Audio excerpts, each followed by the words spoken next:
Ngayon, ang mga kotse ay napakatalino na nagpasya silang huwag magsimula kung masakit ang isang sensor. Ngunit ang 14 na alamat na ito ay mas gusto ang bakal kaysa sa mga microchip. Habang ang mga modernong dekuryenteng kotse ay magiging scrap metal sa loob ng 10 taon, ang mga walang hanggang tool na ito ay idinisenyo upang mamana, hindi ma-recycle. Sila ay tunay na mga mandirigma na bakal na sumasalungat sa planong pagkalipas. Huwag palampasin ang numero 1 sa aming listahan dahil ito lamang ang sasakyan na may kakayahang makaligtas kahit na isang electromagnetic pulso. Magsimula na tayo. Numero 14. Toyota Corolla ika-4 na henerasyon E70. Bago pa man ang Toyota, ay ang pandigdigang higante ngayon, ang reputasyon nito ay itinayo sa mga balikat na mga higante tulad ng Corolla E70s na ginawa sa pagitan ng huling bahagi ng dekada 70 at unang bahagi ng dekada 80. Ito ang huling Corolla na nagpapanatili ng configuration ng rear-wheel drive sa buong saklaw nito, na nagbibigay ito ng isang mechanical na pagiging simple na nawala sa mga modernong modelo ng front-wheel drive. Ang puso ng hayop na ito ng pagiging maasahan ay ang K-Series o T-Series engine. Ang mga ito ay 4 na silindro engine na may tulad ng isang pangunahing arkitektura na sinuman na may isang pangunahing hanay ng mga tool at isang manual ng pagtuturo, ay maaring panatilihin ang mga ito sa perpektong kondisyon sa kanilang sariling garahe. Walang mga computer na nangangailangan ng pag-scan, walang mga komplikadong direktang sistema ng iniksyon na barado sa mahinang kalidad ng gasolina. Ito ay purong mechanical na inhinjerya. Ang susi dito ay tolerance. Ang mga bahagi ay dinisenyo na may mga margin ng error na nagpapahintulot sa makina na magpatuloy sa pagtakbo kahit na sa ilalim ng kapabayaan sa mga kondisyon ng pagpapanatili. Numero 13. Chevrolet Caprice Classic. Upang tapusin ang unang yugto na ito, dapat nating pag-usapan ang tungkol sa huling dakilang paglalakbay sa Amerika. May mga panahon na ang Detroit ay gumagawa ng mga kotse na tila mga barkong pandigma. Ang pangatlong henerasyon ng Chevrolet Caprice Classic, na ginawa lalo na sa pagitan ng 1977 at 1990, ay kumakatawan sa rurok ng platform ng General Motors. Ito ay isang arkitektura ng katawan sa chassis, eksaktong kapareho ng ginagamit sa mga mabibigat na tungkulin na truck. Ang bentahe ng disenyo na ito ay ang chassis ay sumisipsip ng lahat ng mga torsional stress at epekto ng kalsada na nagpapahintulot sa katawan na lumutang dito. Hindi lamang ito nagbibigay ng isang hindi kapanipaniwalang makinis na pagsakay, ngunit tinitiyak nito na ang istruktura ng kotse ay hindi nagdurusa mula sa pagkapagod ng metal sa mga dekada. Sa ilalim ng napakalawak na hood, karaniwan nating makikita ang 305 o 350 kubiko pulgada na maliit na block ng V8 engine. Ang mga makina na ito ay mga alamat sa kanilang sariling karapatan. Ang mga ekstrang bahagi ay matatagpuan sa anumang tindahan ng mga bahagi ng auto sa mundo para sa mga katawa-tawa na presyo, at ang kanilang disenyo ay perpekto ng higit sa kalahating siglo. Numero 12. Ikatlong henerasyon ng Honda Accord. Habang ang mundo ay pumasok sa ikalawang kalahati ng dekada ng 1980, isang makina ng Hapon ang dumating upang muling tukuyin kung ano ang ibig sabihin ng mechanical na katumpakan sa isang sasakyan ng consumer. Ang ikatlong henerasyon ng Honda Accord, na ginawa sa pagitan ng 1985 at 1989, ay hindi lamang isang paraan ng transportasyon. Ito ay isang obra maestra ng ergonomics at kahusayan na ngayon ay mukhang isang bagay mula sa isang laboratorio ng paggawa ng relo. Habang ang mga tatak ng Amerika at Europa ay nakikipagpunyagi pa rin sa paglipat sa komplikadong electronics. Perpekto ng Honda ang pagiging simple ng teknikal. Ang modelong ito ay sikat para sa kanyang retractable headlights, isang aesthetic tampok na nagbigay ito ng isang napakababang aerodynamic profile, pagpapabuti ng driver visibility sa isang paraan na ang mga modernong kotse na may kanilang makapal na haligi at mataas na hoods ay hindi maaaring gayahin. Ngunit ang tunay na mahika ay nasa ilalim ng metal. Ang A-Series engine, partikular na ang 2 litro na A20, ay dinisenyo na may halos obsessive na pansin sa detalye. Bagaman ito ay isang makina ng panghihimasok, ang kalidad ng pagbuo nito ay napakataas na may regular na pagbabago ng timing belt at mahusay na kalidad ng langis. Ang block ay maaring lumampas sa 500,000 kilometro nang hindi nagpapakita ng mga palatandaan ng pagkapagod sa mga silindro. Numero 11, Volkswagen Beetle/Foho. Hindi mo maaring pag-usapan ang tungkol sa walang hanggang engineering nang hindi nagbibigay pugay sa disenyo ni Ferdinand Porsche na nagpakilos sa buong kontinente. Ang Volkswagen Beetle, na kilala sa maraming mga bansa bilang Vocho, ay ang pinakamataas na halimbawa na mas kaunti ay higit pa. Ang produksyon nito ay tumagal ng higit sa 60 taon na natapos lamang sa taong 2003 sa planta sa Puebla, Mexico. Ang susi sa immortalidad nito ay namamalagi sa isang arkitektura na nag-aalis ng kung ano ang karaniwang pumapatay sa mga modernong kotse, ang likidong sistema ng paglamig. Ang air-cooled na 4 na silindro na boxer engine ay isang piraso ng minimalist na henyo. Nang walang radiator, water pump, hose o thermostat, inaalis ng Beetle ang 50% ng mga karaniwang sanhi ng pagkasira ng kotse ng sabay-sabay.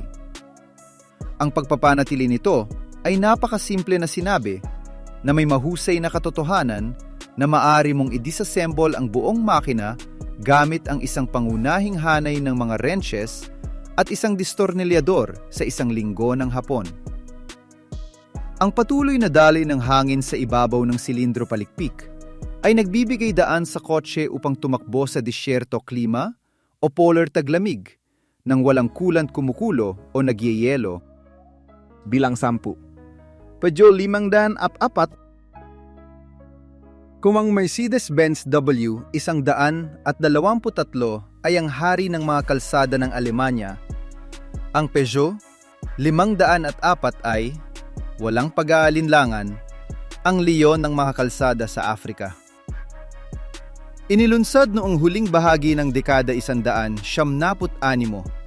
at ginawa sa ilalim ng lisensya sa iba't ibang bahagi ng mundo hanggang sa kalagitnaan ng dekada 2000, ang sasakyang Pranses na ito ay nakakuha ng reputasyon sa pinakamatinding lupain sa planetang Earth. Ito ay hindi dahil sa kagandahan nito. Bagaman ang disenyo nito na kinumisyon sa Pininfarina ay walang oras. Ngunit dahil sa isang suspensyon na tila binabaliwala ang mga batas ng pisika. Ang katatagan ng 504 ay maalamat.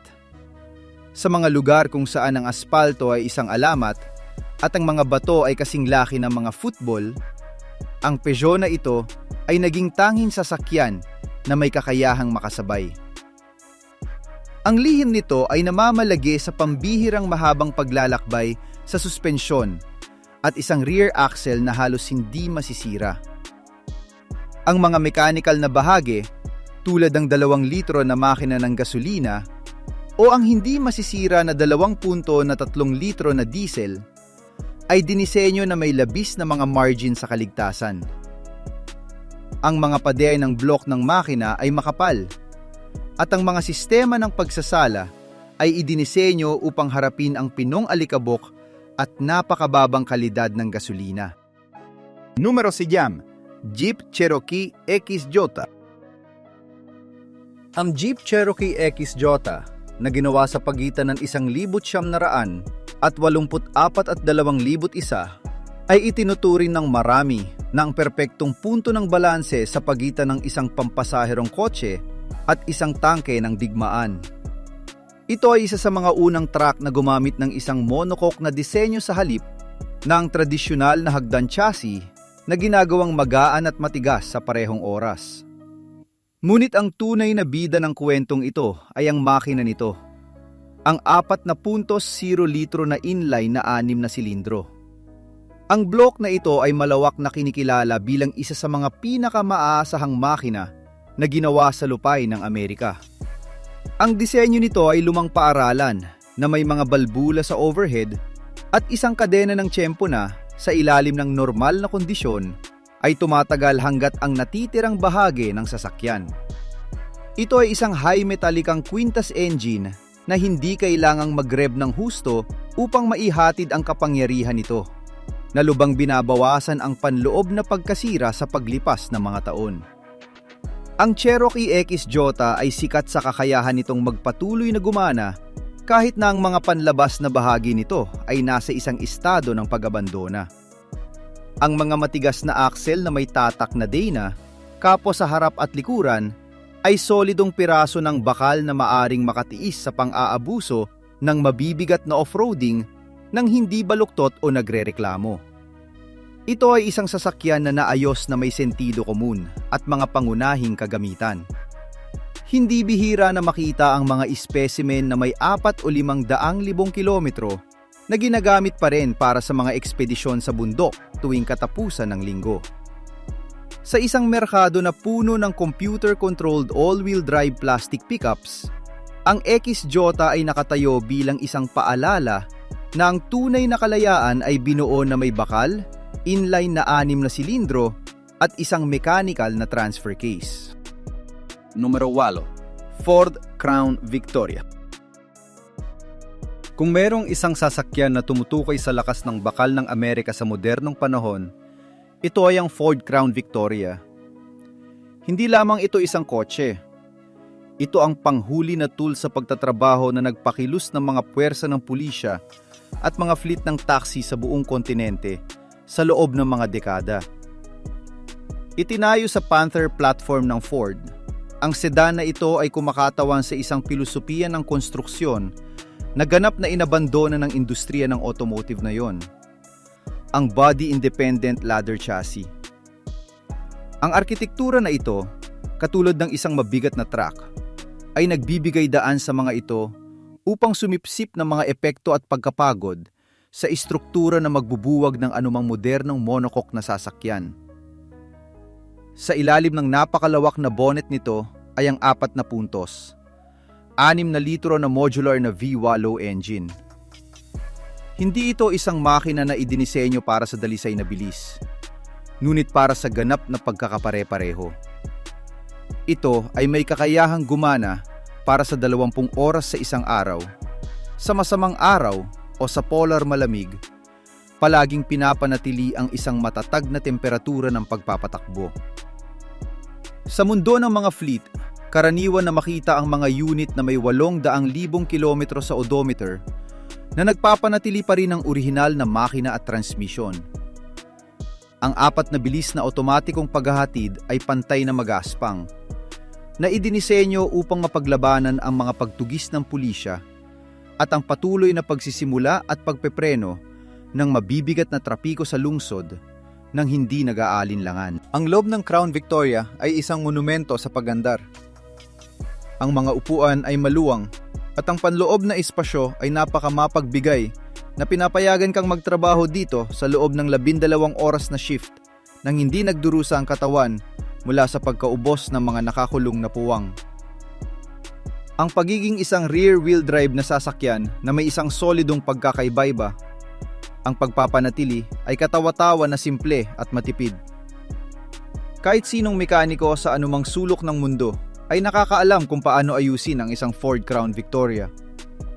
Ito ay isang kotse na tumangging mamatay, isang nakaligtas sa isang panahon kung saan ang mga kotse ay itinayo upang ayusin at hindi upang palitan. Ang kanyang pamana ay isang walang pagod na kawani ng pamahalaan na patuloy na nagpapatrolya sa mga lansangan Nang matagal matapos ang kanyang mga kakumpetensya ay napunta sa scrapyard. Numero 7. Ika-4 na henerasyon ng Toyota Hilux.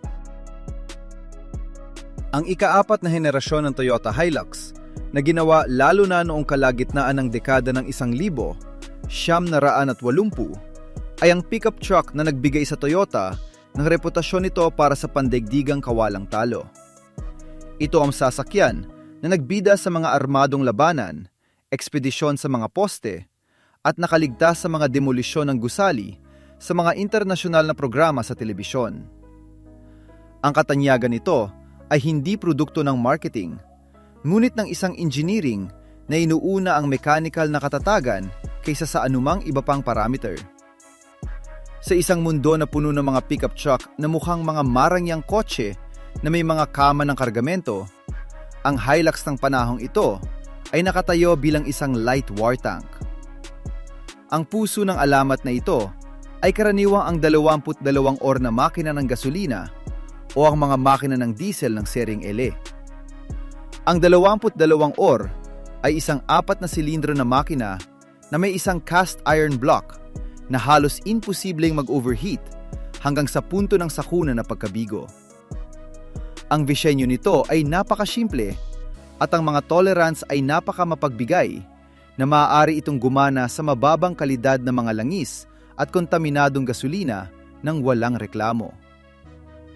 Ang chassis ay isang brutal na ininhinyero na piraso na may pinatibay na mga hinang at kinokontrol na kakayahang umangkop na nagbibigay daan sa pagdadala ng 2 beses ng nominal na timbang nito nang walang mga bali ng stress sa metal.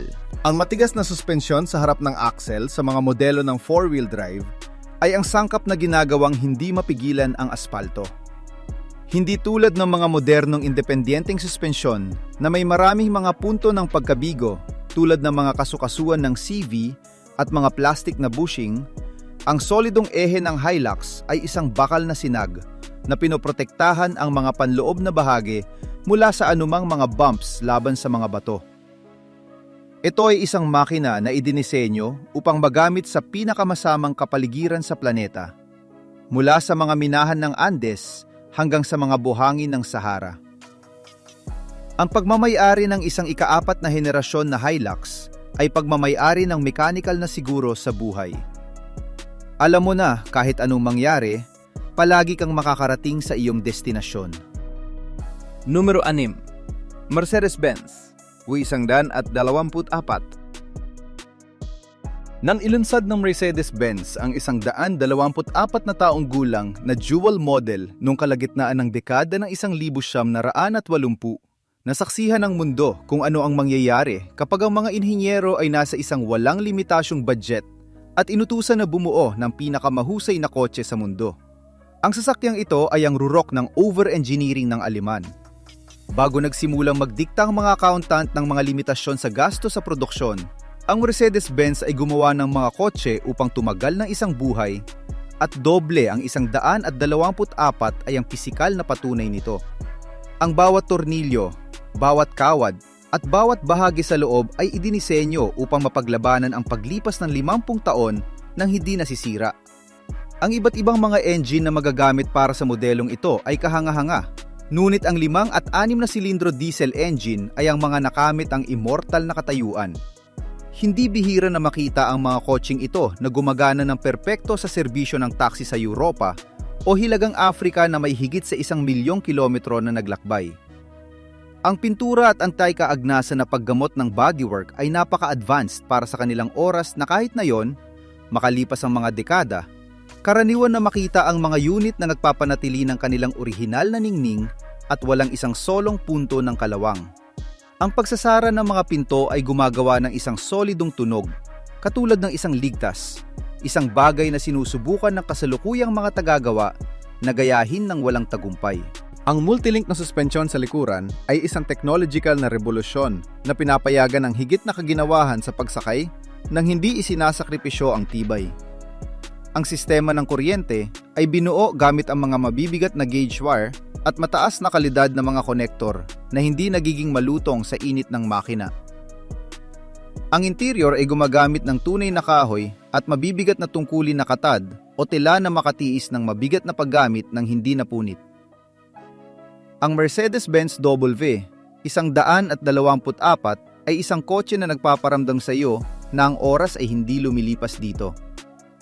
Ito ay isang makina na binuo upang manahin, isang testamento sa isang panahon kung kailan ang tatlong matulis na bituin ay nangangahulugang ganap na kahusayan ng walang kompromiso.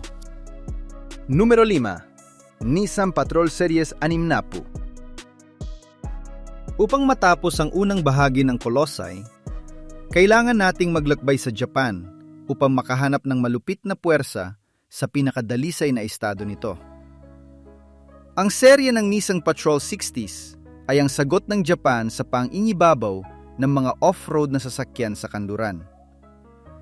Ginawa gamit ang isang Spartan na diskarte, ang pickup na ito ay nag-aalis ng anumang hindi kinakailangang luho upang tumuon sa isang solong gawain. Pagtagumpayan ang anumang geographical na balakid. Ito ay isang makina na bakal at gear na nararamdaman na mas malapit sa isang traktor sa bukid kaysa sa isang maginoo na kotse. At doon namamalagi ang kagandahan at mahabang buhay nito. Ang makina ng 60 series ay isang 4 na litro na inline na 6 na silindro na naghahatid ng kapangyarihan nito mula sa pinakamababang revs. Ito ay isang mahabang stroke engine na idinisenyo upang magkaroon ng napakalaking metalikang kwintas na nagbibigay daan sa mga ito upang umakyat sa mga imposibleng dalisdis ng walang maliwanag na pagsisikap. Ang pagiging simple ng gasolina at sistema ng pag-aapoy ay nangangahulugang maaari mong ayusin ito sa gitna ng wala kahit saan na may kaunting katalinuhan. Walang mga computer na nabigo, walang mga masilan na sensor na pinutol ang iniksyon. Tanging ang mga mekaniko lamang ang tumutugon sa utos ng driver. Ang gearbox sa transfer case ay napakalaking na binuo upang mapaglabanan ang pinarami na metalikang kwintas sa pinakamatinding kondisyon ng putik at bato. Ang panlabas na disenyo ng Patrol 60 series ay iconic na may mga parisukat na hugis at matibay na konstruksyon. Ang sasis ay pambihirang matigas na pumipigil sa katawan mula sa hindi balanse pagkatapos ng maraming taon ng magaspang na paggamit sa hindi pantay na lupain. Sa maraming mga bansa, ang Patrol 60 series ay ang sasakyan ng pagpipilian para sa mga magsasaka at rancher na nangangailangan ng isang makina na hindi kailanman iiwan ang mga ito stranded. Ito ay isang sasakyan na humihingi ng paggalang sa teknikal na katapatan nito. Hindi ito nagpapanggap na sopistikado, nagpapanggap itong walang hanggan. Ito ang pagkakatawang tao ng diwa ng paglaban ng Hapon, isang tool na napatunayan sa loob ng mga dekada na ang malupit na puwersa na mahusay na inilapat ay ang pinakamahusay na depensa laban sa paglipas ng panahon. Numero 4. Dodge Ram unang henerasyon. Upang maunawaan kung bakit ang truck na ito ay sumasakop sa isang lugar sa podium ng immortalidad, hindi natin dapat tingnan ang katawan nito, ngunit kung ano ang nakatira sa ilalim ng hood nito. Noong huling bahagi ng dekada ng 1980, gumawa ang Dodge ng isang desisyon na magbabago sa kasaysayan ng mga pickup magpakailanman. Nag-install ito ng isang mabigat na tungkulin na makina ng traktor sa isang sasakyan sa merkado ng masa. Pinag-uusapan natin ang tungkol sa Cummins diesel engine na may 6 na silindro sa linya at 12 balbula. Habang ang kompetisyon ay nag-eksperimento sa mga diesel engine na nagmula sa mga blok ng gasolina na nabigo sa loob ng ilang libong kilometro, ang Dodge ay naghatid ng isang pang-industriya na tool na may kakayahang gumana sa loob ng kalahating siglo ng walang pahinga. Ang 12 balbula Cummins ay isang purong mechanical na piraso ng engineering. Wala itong sentral na computer na kumukontrol sa iniksyon. Gumagamit ito ng isang mechanical na bomba na maaaring gumana kahit na ang sistema ng kuryente ng sasakyan ay ganap na mawala. Ito ay isang makina na hindi sinusukat sa lakas kabayo, ngunit sa mga siklo ng buhay. Ang mga mahilig sa mga truck na ito ay madalas na nagsasabi na ang makina ay halos hindi na ayos kapag umabot ito sa 300,000 kilometro. Karaniwan na makita ang mga unit na lumampas sa 1,2 milyong kilometro na humihila ng mga trailer ng kabayo o mabibigat na makinarya na pinapanatili ang orihinal na kompresyon ng pabrika. Ang istruktura ng unang henerasyon ng Dodge Ram ay simple at tapat. Ang makapal na bakal na sasis at matibay na axle nito ay idinisenyo para sa patuloy na pang-aabuso. Ito ay isang makina na nagbibigay ng gantimpala sa pangunahing pagpapanatili na may hindi natitinag na katapatan. Kahit na ang interior ay maaring maging Spartan at ang cabin ay nagtatapos simple, ang mechanical na integridad ay ganap. Ang pagmamay-ari ng isa sa mga truck na ito na may orihinal na makina ng Cummins ay pagmamay-ari ng isang asset na hindi depreciate. Isang makina na mabubuhay ng higit pa sa katawan sa paligid nito at patuloy na umuungol sa katangian nitong pang-industriya na tunog matapos na ma-recycle ang mga modernong plastic na truck. Numero 3. Land Rover Serie 3 at Defender. Kung merong isang sasakyan na nakamap ang pinakamadilim at pinakaliblib na sulok ng planeta, ito ay ang Land Rover. Sa ilalim man ng pantatalaga ng serye ng 3 o ang kaluunang pangalan ng Defender, ang makina na ito ay kumakatawan sa kakanyahan ng paggalugad ng tao. Ang disenyo nito ay hindi nagbago ng malaki sa mga dekada para sa isang napakasimpleng kadahilanan. Ang pagiging perpekto ng pag-andar ay hindi nangangailangan ng mga pag-update ng aesthetic. Itinayo gamit ang isang aluminyo na katawan sa isang bakal na sasis. Ang Land Rover ay dinesenyo upang ayusin sa gitna ng gubat na may isang hanay ng mga pangunahing susi at isang martilyo. Ang mahika ng Defender ay nakasalalay sa kabuuang kakulangan ng pagkukunwari. Ang bawat panel ng katawan ay patag para sa madaling kapalit, at ang mga nakalantad na rivet ay isang paalala na ito ay isang tool, hindi isang marangyang laruan. Ang mga diesel engine nito, lalo na ang maalamat na 300 TD, ay kilala sa kanilang kakayahang tumakbo sa napakababang kalidad ng mga gasolina na matatagpuan sa mga pinakaliblib na lugar sa Africa o Asia. Ang all-wheel drive system ay isang obra maestra ng pagtitiis, na may kakayahang ilipat ang sasakyan sa pamamagitan ng mga buhangin ng buhangin, malalim na latian, at nagyaylong mga daanan ng bundok kung saan susuko ang anumang iba pang sasakyan. Ang Land Rover ay higit pa sa isang transportasyon. Ito ay isang extension ng kagustuhan ng driver nito. Ito ay isang sasakyan na nagbibigay daan sa iyo upang pumunta kung saan walang ibang makakaya. At higit sa lahat, ginagarantiyahan nito na makakabalik ka. Ang mahabang buhay nito ay maalamat dahil ang arkitektura nito ay nagbibigay daan sa muling pagtatayo nito ng halos walang hanggan. Sa mga kamay ng isang may-ari na naunawaan ang mekanika nito, ang isang Defender ay maaaring tumagal ng 100 taon. Ito ang pamantayan ng purong pakikipagsapalaran. Isang makina na nagsilbi sa mga hukbo, humanitarian aid organization, at nag-iisang explorer, na nagpapatunay na ang pagiging simple ay ang pinakamataas na antas ng technical na pagiging sopistikado.